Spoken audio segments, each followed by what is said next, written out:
Most Americans who have gone through the public education system have seen this pull-up challenge before. It is the ultimate sign that the military is on campus. And it is my belief, among many others, that these recruiters do not belong in our schools. Because these students are so young, their frontal lobes not fully developed, these recruiters know that these are vulnerable students, and will often use manipulative and deceitful tactics. And it all begins by first getting their attention by using something like this pull-up bar. As a former teacher myself, I have seen my students manipulated and deceived into joining the military. And it was this experience that inspired me to write my story, Amber's Son. And here's a sneak peek.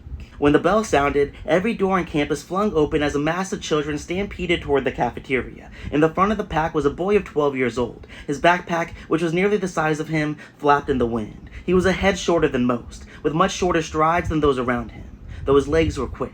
But he never did reach the cafeteria. Instead, he became distracted by a pair of boys in camouflage suits yelling out at the passing students, "Do you love your country?" And "Are you brave enough to serve your nation?" And "If so, the United States Army is the organization for you." So while the rest of his friends continued to run, he approached the boys in camouflage suits instead.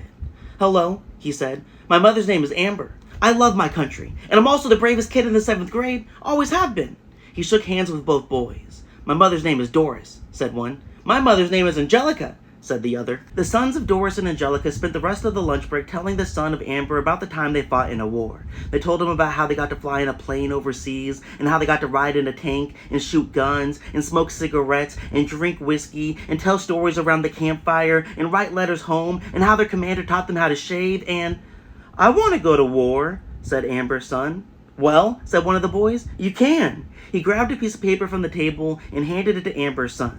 The paper had just 3 sentences on it. Those sentences went like this. "I hereby acknowledge that my life may be lost in war. I acknowledge that if my life is to be lost in war, it will have been lost for the greatest of causes. And finally, I acknowledge that from this day forward, my government's enemy is eternally my enemy."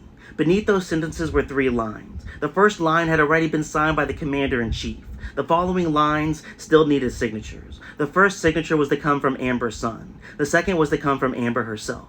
"Here," said the other boy, grabbing a cheaply made plastic bottle with the American flag already peeling. "Take this too." When Amber's son returned home, leaking bottle in hand, he was quick to put the permission slip in front of his mom. Mommy," he said, "I met these soldiers at school today and they told me all about the war they were in and how they stayed in tents with all of their friends and shot guns and smoked cigarettes and drank whiskey and talked to girls from the towns they visited and how they killed enemy soldiers and told stories around a campfire at night and shaved their mustaches. Can I go to war, Mommy? Please?" Amber looked at her son and knew she hadn't a choice in her response. The answer had already been determined on her behalf. She could only go along with it now. After all, how could a mother say no to such a thing? How could a mother deny her son the right to be a patriot?